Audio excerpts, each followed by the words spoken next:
Hi, and welcome to the Demystifying Mental Toughness podcast for athletes, coaches, and professionals who want to achieve their goals faster. I'm David Charlton, and I'll be sharing proven methods from leading athletes, coaches, and experts that will help you get the most from your talent.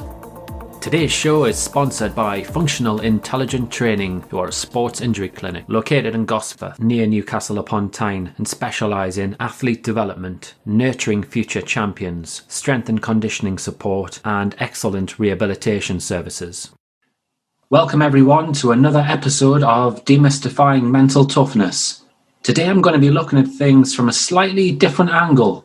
As you'll be well aware if you've listened to the podcast before, confidence is an integral part of mental toughness.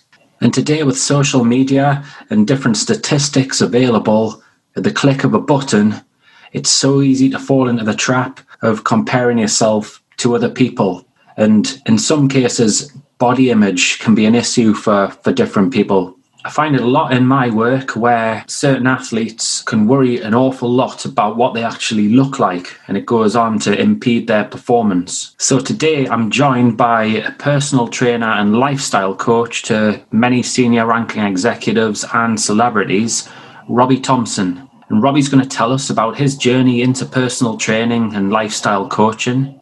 He's going to talk about how people compare themselves to other people and negatively let it affect their self-esteem, as well as sharing a number of take-home messages of advice for people who really want to improve their body confidence.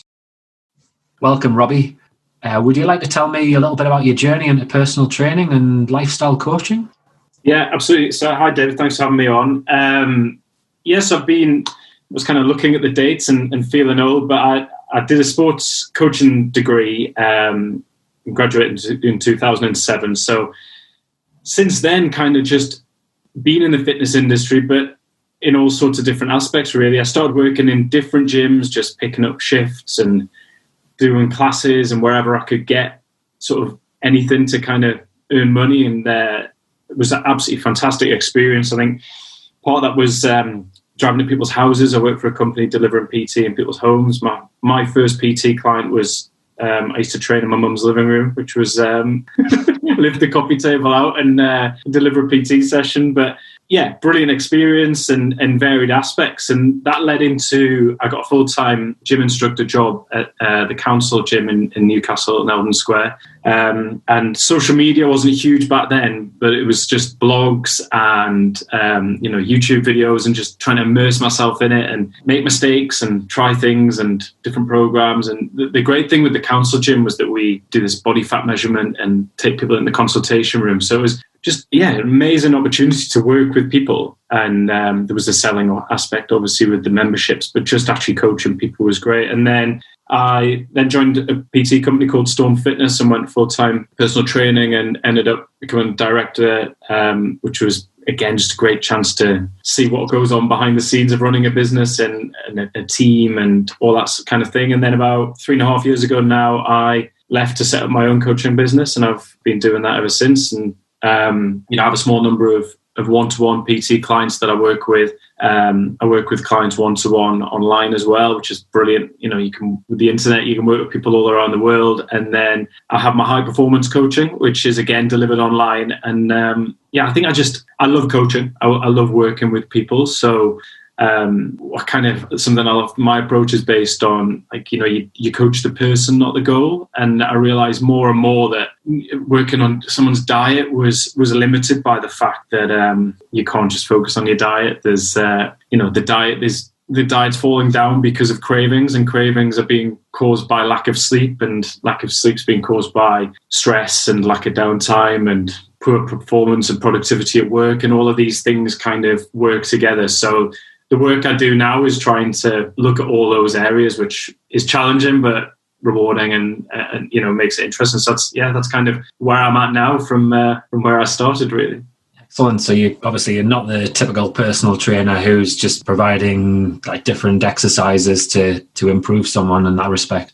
Yeah, I mean, I think personal trainers have got an amazing opportunity to, how would you put it, it's a kind of opportunity to impact people's lives. Obviously exercise and diet and sleep and all these areas are huge in terms of how it impacts how people feel and perform. And I love that. But I think, I've seen that there's a need to, a lot of my clients are high performing people. They run businesses and highly demanding roles. And I guess where this came from was that I was sort of will do like a health and performance audit and see where they're at within the key pillars of their health and performance. And these are people doing brilliant jobs, but scoring appallingly. Like, it's just how they're managing to do such a good job when their diet's appalling, their sleep, their caffeine intake, their stress levels, all of these things. So it's really exciting when you then start to put those strategies in place with people to allow them to do the good job they already do, but upgrade that and feel good in the process and improve their work-life balance and their ability to have energy to play with their kids and all of these different things that make up their lives. And that kind of,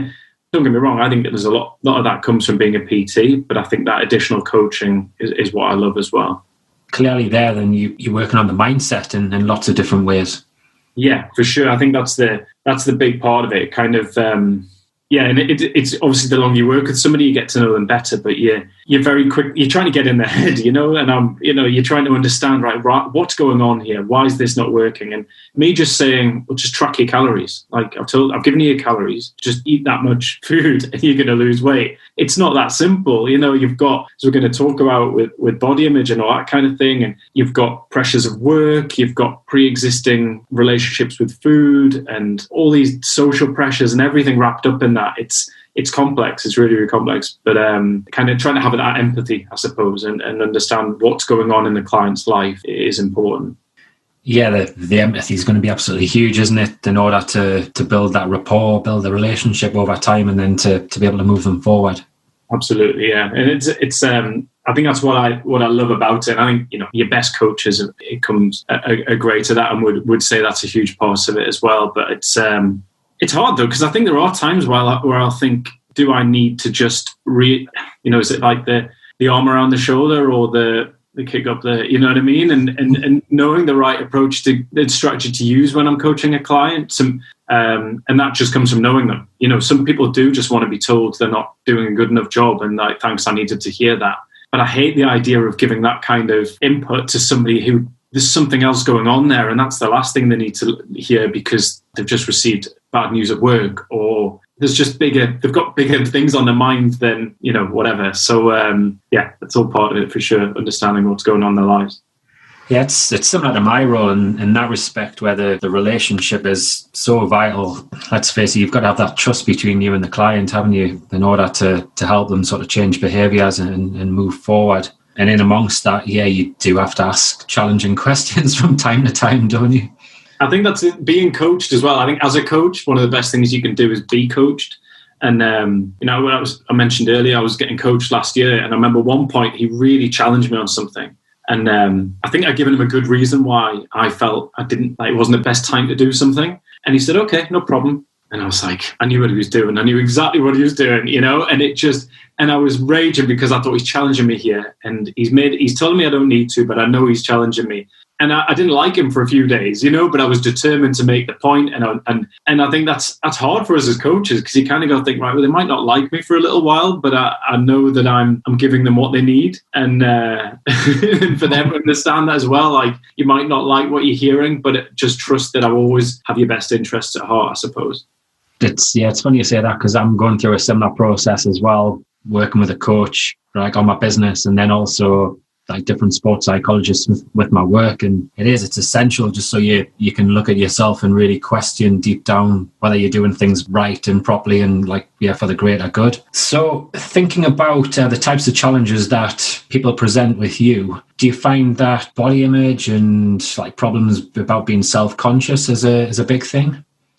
Yeah, I mean, I think what's interesting, particularly if people are successful in one aspect of their life, so that, they might be very senior in their role at work, or they run their own company, and they're clearly driven and successful and have that necessary mindset. But when it comes to their body image and their ability to lose weight, and, it's like it's an itch they can't scratch. It's something, the final box that they can't tick. And that becomes, the longer that happens, the bigger deal it becomes. And you can see that's like holding them back. You can see it's like, that people that aren't used to failing, but yet in terms of their ability to be, look the way they want to, and, the diet that goes with that, and the habits and the exercise and all of those things, it's not where it needs to be. And you can see all kind of, defensiveness and kind of lack of, it's built around this complex profile of kind of who they are, but it's not who they want to be. But I mean, I find that exciting because I kind of say to them, I know that you possess the mindset to be successful, because look at your business, look at your job, look at what you do, look at your family life, you have it, but we just need to apply that to you, ironically, your health, your fitness, it's challenging. I think social media has a lot to answer for with this, for sure. The comparisons and the unrealistic sort of expectations people have, and I mean we're all guilty of it, aren't we? I think that's the other thing. I was on a run a month or so ago, and this guy appeared on the other side of the road. I'm not a big runner. I got into it during lockdown, and I've kind of really, really got into it. I love it. But I'm just kind of on my own journey, as we tell everybody, and just building it up. This guy appeared on the other side of the road and just steamed past me, and then just kept going into the distance. And I felt myself wanting to speed up. I felt myself wanting to and I was running like a 7-mile run or something. And I was 20 minutes in. I had no idea how far that guy was running, how long he'd been running for, what his training was. He could be an Olympic athlete for all I know. He could just be running around the block as fast as he could. But in my mind, I started thinking, I'm not as fast as him. Why aren't I as fast as him? And how come, and all of these ridiculous comparisons that I should know better, but I'm still getting drawn into. So it's little wonder that, my clients will do this when they'll see a picture of somebody on social media or, in a magazine, and start drawing comparisons with that, or almost create this belief, well, it's unattainable. I can never do that, which is just as bad, this presenting a lifestyle that's required to look that way, and the grind and the hustle that's involved in that can make people just feel like, well, I can't do that, so I guess this isn't for me, which is something I really hate to see, Yeah, because when people are going through all of this sort of, comparing themselves to other people, the emotions that they go through, this sort of shame, jealousy, embarrassment, all of that sort of thing, obviously is left for you to unpick. Yeah, and just I think weight loss is such a small part of what I do with them, but it's important. But body weight is just such a emotive subject for people. We've been brainwashed for years into how important weight is, and people have these goal weights. I've got to be. I was at my best in 1995 when I weighed 10 stone. And that's what I want to get to. And you're like, well, okay, but something I'll have to say is nobody comes along. You see somebody on a beach and you're like, God, if I see a guy and I'm like, he's in cracking shape, I'd love to look like that. I don't go and pick him up to see how much he weighs before I make that decision. I just look at him and I think, there's a guy in great shape. And it's the same for women, but yet we have it in our heads that we have to weigh a certain weight to be happy, which is ridiculous, because weight is it changes based on, whether you've been to the toilet, what you've eaten, what you're wearing, the time of day that you weigh yourself, if you're dehydrated, the day of the week, all of these things, but yet we're not just 10 stone or 12 stone or whatever every second of our lives until, it's constantly changing, but people will just jump on the scales and be over the moon, or usually deeply more demoralized by what they see, but without considering all of those reasons for why it'll fluctuate. And that then just feeds into the mindset that surrounds body image, I think. So I'm guessing you'll have to really try and instill good, healthy habits along the way. That big part of your work. Yeah, I mean, it's all habit-based. And I think, you want people... So if I'm measuring people and, as I said, a lot of people, the goal is... they want to feel better, they want to perform better, but they want to look better as well. And there's no shame in that. So that weight loss element, that fat loss element, there's so much education required there. And you get people to take progress pictures, you get people to measure with a tape measure. And then I do encourage people to use the scales, because I think it terrifies people and they have this horrible relationship with it. But you can't overcome that if you don't deal with it. So helping people understand, right, why does it upset you? What have you seen on the scales? Let's understand why we might have seen that number, what we can do about it. and also largely accept that there's just going to be random, like a weight loss is never linear. It just doesn't work like that. Over time, you'd like to see this nice, and with a successful fat loss, you would see it naturally coming down. But the journey is all over the place to get there because, as I've said, you might have had a high carbohydrate meal the night before. You might have sweated more in your sleep. You might have not drunk as much. All of these different things. For women, it's time of the month. So that can affect weight. So you're trying to educate people on it. And then that goes a long way to helping people sort of confront it and overcome the negativity that comes with it. There was a word you mentioned in there about acceptance, or certainly accepting, and that has to be a big part of it, because I would imagine these type of people are quite self-critical. You alluded to earlier as well about like having like high and I suppose faulty expectations along the line. So do you work on that side of things, trying to help them to be a bit kinder to themselves? Yeah, without a doubt. So you're wanting to, a phrase I'll use a lot with my clients is own it. So you you do what you can, and then you feel good about having done what you can, and then just kind of take ownership of that, and then just accepting what comes after it. So let's say I've had a client doing unbelievably for 3 weeks, and then it's got to a weekend where they've decided they wanted to go out for not at the moment, but they go out for a good few drinks and maybe, eat more than they should have done or whatever it might have been. And you wanted to do it, you chose to do it. So let's just own it, and then we'll deal with the consequences. And just to say, like, obviously I try and be realistic. I think that's the other big element. So I know that people want to have a drink, want to have a takeaway. I do, and you should be able to. The big part of what I do with people is that balance. Going back to what we said about kind of unhelpful and unhealthy expectations, is so much of what you see in the media about fitness, and it's this restrictive diet, it's all or nothing.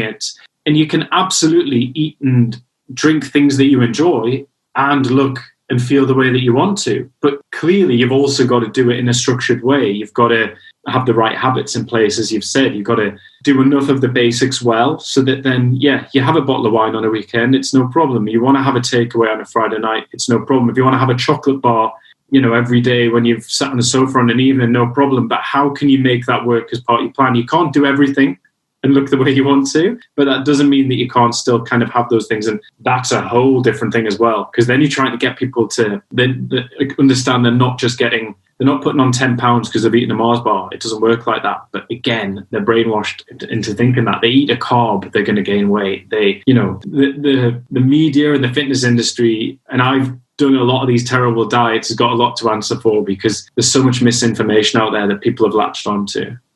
Yeah, it's only going to get worse, isn't it, really, with social media certainly isn't going to go away now. But it's equally a great platform to sort of spread the correct information, I suppose, and help people improve their relationship with food and improve their relationship with the scales, and therefore hopefully improve their relationship with themselves and their own body image. What's great, you are seeing a lot more on social media now is Instagram versus reality sort of posts, where people will post an image of them looking unbelievable and then post a second one of them not looking as good. And they're like, these images were taken 2 seconds apart, because I don't always look like that. I'm slouching, my shoulders are down, or I always have rolls of fat. Everybody have rolls of fat when they're sat down. It doesn't mean that, and all of these things can be great at kind of helping people understand more about what's the reality of how a healthy person should look, which is probably another topic in itself, isn't it? But yeah, most definitely.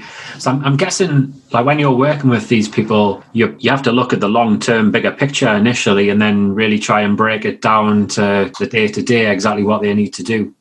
Yeah, so you try, I always say sort of, I love, of course you've got your goal and why that's important, and really dialing into what is it about that? Who else benefits? What does life look like when you get there? And then you've got that goal, and then you kind of form a roadmap to get there. So you kind of start to look at the steps and the progressions and what needs to happen along the way, and then what we need to do to reach those points throughout that roadmap. And it's just a really good way of taking something that for a lot of them just seems like a dream almost, making it real, and then essentially writing the script on how they're going to get there. And then it's just daily habits and routines, and just focusing on the process, and the outcome will take care of itself. And of course, you've got benchmarks and you're measuring along the way. But I think it is really important to measure And I think that's something that, I mentioned with my high performance clients, we'd conduct an audit, and then we'd be looking at this, how they'd score on their sleep, how they'd score on their exercise, their diet, their productivity, their downtime. You've got scores there, and then you repeat that. So you've got those metrics, you've got those scores to see progression, which is a big thing. And it's the same with the progress pictures. It's the same with tape measurements.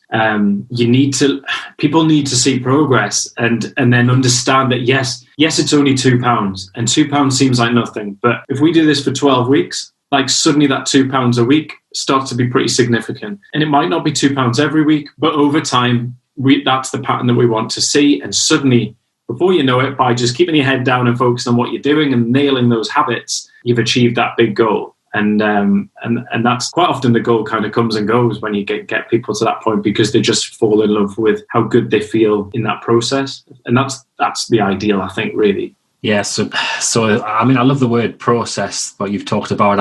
I use it all the time in my work with my sporting clients. I can see how the journey goes for you, where they might start the journey where they're jealous of other people, they're a bit embarrassed about the way they look, and then bit by bit do the right things. Day to day turns into actually, like you said, feeling good in yourself and more energetic. And I suppose, you might compare yourself to other people, but in a nicer way. Yeah, and I think once you're in that process, you become, like, the start is always really difficult. Particularly, I was saying to you before that we went live. I've run fat loss groups, and that can be great because it can be a positive environment, but it can also be really challenging because so-and-so will post in the first 2 weeks that they've lost 7 pounds, and then someone else will post that they've lost 2. And then they're immediately thinking, well, why have I not lost 7? And, well, that person that lost 7 might have been on, like, terribly off the rails prior to starting this, and therefore has a load of water weight to lose, and is just,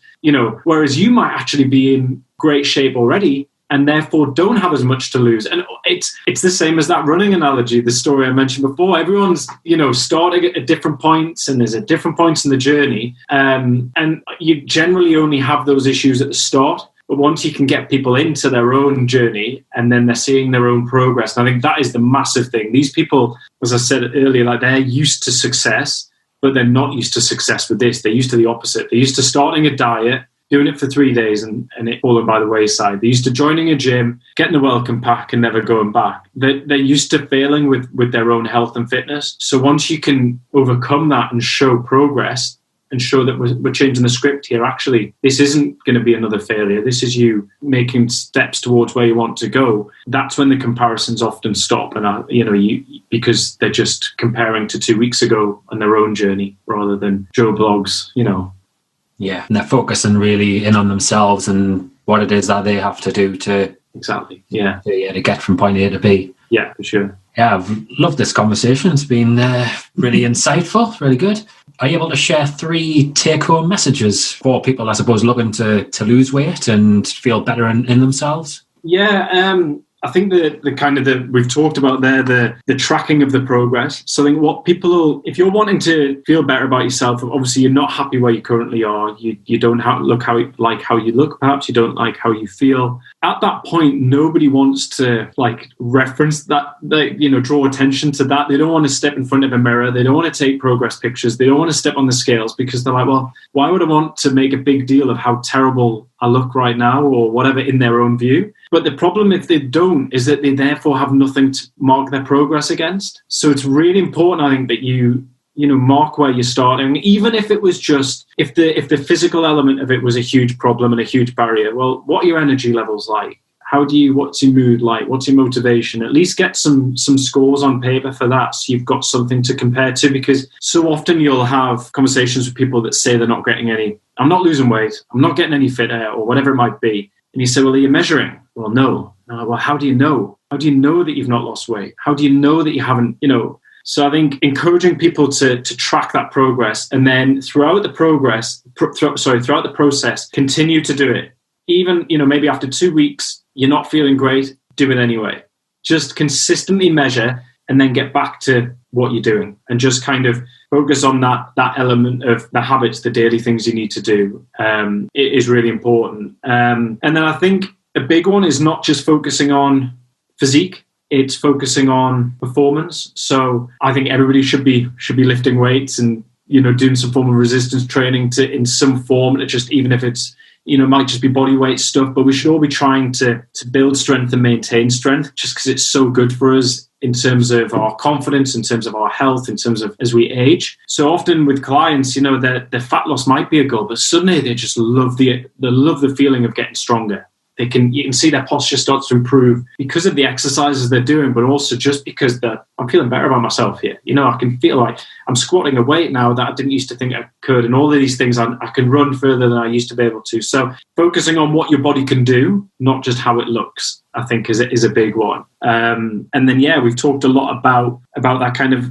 process, not outcome, and actually enjoying the journey, which is something you hear a lot, isn't it? But I think having a purpose and having a goal is huge, and then seeing progress towards that is just the best feeling. Being a part of something that means something to you, and doing it every day on the days you don't want to, but still doing it and seeing the progress, that is such a good feeling that we all need in our lives and whatever it is we care about. And I think people can tap into that for their health and performance. I think that's huge. And by tracking the numbers and continuing to track the numbers, it all links in there with it, doesn't it? The feeling of confidence and motivation when you do see the 1 kilo drop off, then the next 1 kilo, it all sort of nicely ties in together. And clothes is a big one. Suddenly they'll be like, God, these jeans used to be tight and now I can fit. Clothes is a brilliant one of seeing you, because it's more of a long-term thing. You suddenly then, a few months down the line, you put on a pair of jeans and like, wow, these felt tight and now they feel great or whatever. So, it doesn't have to be numbers, but it's still reference points along the way. And I think something I was going to mention on this, which I think is really important as well, is, I was mentioning about the reality of people's, expectations. I used to do some work with a supplement company a few years ago, and I remember going to one of the big expos and seeing all these people in the flesh that I used to see on the magazines. And I remember like going into men's toilets, and there was this guy stood like washing his hands, and I was like, that's the guy off the magazine. Like, I follow this guy on social media, and I had this image of him as being this big, solid, muscular guy with this tiny waist, and just a guy that would have a presence if you saw him. And he was washing his hands. He was quite a small guy, and I was like, what the hell? And it made me realize there were so many people like that who, when they'd photographed them, it's all angles. It's all creating the impression of this person looking a certain way. And I think I can't claim this quote as my own, but I think it's from Phil Learney, who's a top sort of PT, and said, stop trying to look like the people on the magazines, because they don't look like that either. For a start, somebody will get in great shape, often for a magazine shoot. They'll get a load of pictures done over maybe a few days, and then they'll relax their diet a little bit and they'll put on a bit of weight, and they'll, as we all would, very few people look in peak condition all year round.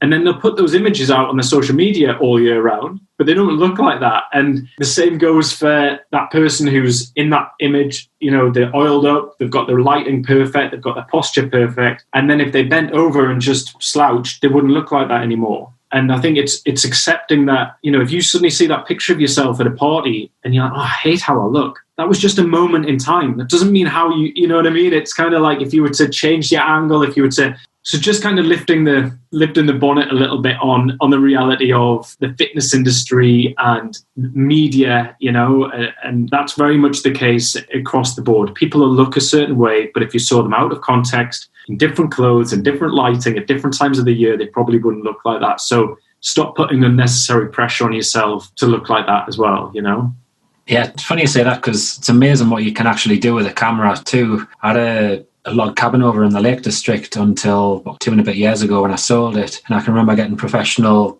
shots done in the room. I'm trying to think about the bedrooms. You could hardly swing a cat. They were absolutely tiny. Come in with the fancy photography, and I'm looking, really? Yeah. Looked like you could get 2 king-size beds in the room, not 2 tiny little single beds. It was just amazing what you can do with a camera. It's so true. And then you add filters and effects and Photoshop and all these things. And I think, I've worked with sort of a few celeb clients, and who've done photo shoots and been in magazines and done calendars, and there's often backlashes. So there's somebody, the press will get hold of a picture of somebody sat by a pool with, their stomachs rolled or whatever. And they're like, this is what she really looks like, but this is what a calendar looks like. And it's like, well, I don't think this is really a story. Like, I don't think this shouldn't be news to people, because surely you don't think that she walks around looking like that all the time. Like, that's ridiculous. But and you could see from the comments, people like, God, like, and people actually felt misled because they were like, well, I thought that's what she looked like. And I think there's a lot in that. That's, you know, the good and the bad, but I think it's just trying to just be more realistic about the whole thing. And yeah, maybe just, if nothing else, just moving away from the obsession about the scales or how you want to look, and shift the focus to how you want to feel and how you want to perform. And in doing that, invariably, the weight on the scales takes care of itself. You know, you how you feel about yourself takes care of itself, and you see positive improvements there, but not by obsessing over it, just by focusing on the process and chasing more physical goals, you know. I like that. That's a great way to finish the podcast. Good. Yeah, whereabouts can people find you, Robbie? Yeah, so I'm probably most active on Instagram, which is at Robbie__Thompson. Twitter is Robbie Thompson_, and my website is robbie-thompson.com. There's sort of blogs and obviously my links to my social media on there. Brilliant. All right, I appreciate your time. Thank you. Great, thanks. Really enjoyed it. Robbie made some excellent points in our discussion there. He talked a lot about a person-centered approach and how, when he's working with clients to move them forward with their fitness and overall performance and lifestyle, how he has to really get to know them. He needs to build trust and use his ears a lot, listening to conversations. He has to listen to their worries. He'd obviously have to question and challenge people on a regular basis. So again, he's listening and watching, seeing their responses to that. Because underneath there, we all have hidden concerns and doubts. And on the theme of confidence, certainly unrealistically high expectations and strict expectations can really cause a big problem with people's confidence levels. And then when they fall into the habit of comparing themselves to other people, then it can make life very, very difficult for them. So some of the big things that I noticed from that conversation were Robbie is so committed to coaching his clients to be the best version of themselves, which is a big thing in my work in mental toughness development. He's seeking to help people build good habits by tracking numbers or tracking reference points. I also love the fact he talked about really trying to focus on performance and what your body can do, focusing on the process and really enjoying that journey. Because it is undoubted that by lifting weights, by doing physical exercise, by eating healthier on a daily basis, on a regular basis, you are going to build your confidence. You're going to have unbelievable health benefits in the long term. Your posture can improve, as he said, and ultimately you're going to feel a lot better in yourself. And all of these things feed into a challenge that I'm going to be running very soon from the 2nd to the 4th of November. That's right, it's a 3-day challenge. And for further information on this challenge, if you go to the www.sport-excellence.co.uk/challenge. The link will be in the show notes. And if you're an athlete who's interested in this, what you're going to learn is that you can put any thoughts, any judgments, mind reading of other people, be it coaches, be it other athletes, teammates, parents, to one side. And I'll give you some ideas how you can do that. We'll also look at how you can transfer your skills from practice, from training to competition under pressure, with a big emphasis on being able to free yourself up, clear those mental blocks, and play your sport fearlessly. Now have a fantastic week, and I look forward to another show of Demystifying Mental Toughness next week. I'd like to give a big thanks to today's sponsors, Functional Intelligent Training, who are a sports injury clinic located in Gosforth, near Newcastle upon Tyne, and specialise in athlete development, nurturing future champions, strength and conditioning support, and excellent rehabilitation services. Thank you for listening to Demystifying Mental Toughness today. To sign up for tips and advice to help you be the best that you can be, go to www.sport-excellence.co.uk and sign up to the Mental Edge newsletter.